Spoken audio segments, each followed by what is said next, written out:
अरे तो यार, कोई किसका बोलना। किसका वोटर लिस्ट बने हुए समझ में नहीं आता। अच्छा हाँ, हेलो राहुल। हाँ नमस्ते नेताजी। अरे यार नमस्कार बाद में करना, पहले तू ये बताओ कि नीरजवा के जो मौगी के है बना कि नहीं यार, वोटर लिस्ट में नाम जुड़ाया कि नहीं जुड़ाया? नहीं अभी लगा बना है। तुमको बुला बुला बुला, अरे यार ठीक है बुला बुला बुला रहे जल्दी हैं। बुला। नेताजी नमस्ते।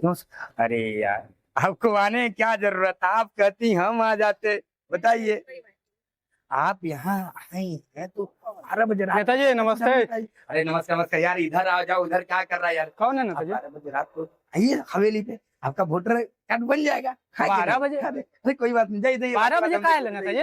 12 बजे रात अरे यार इनका वोटर आई कार्ड बनाना है यार। तब 12 बजे रात पीठ हवेली में 12 बजे रात को ही वोटर आई कार्ड बनाते हैं यार हम। जनता लोग जाने नया चीज है, नया वोटर आई कार्ड 1 मिनट के अंदर बना कर देते हैं। सत्तर पीठ हवेली में 12 बजे रात को। 2025 में वर्जन हुआ ना यार। अरे यार तू सब बात नहीं जाएगा, तुम जितना हम तुमको बोलते हो करो, जाओ जाओ जाओ, सत्तर पीठ जाकर व्यवस्था करो पूरा।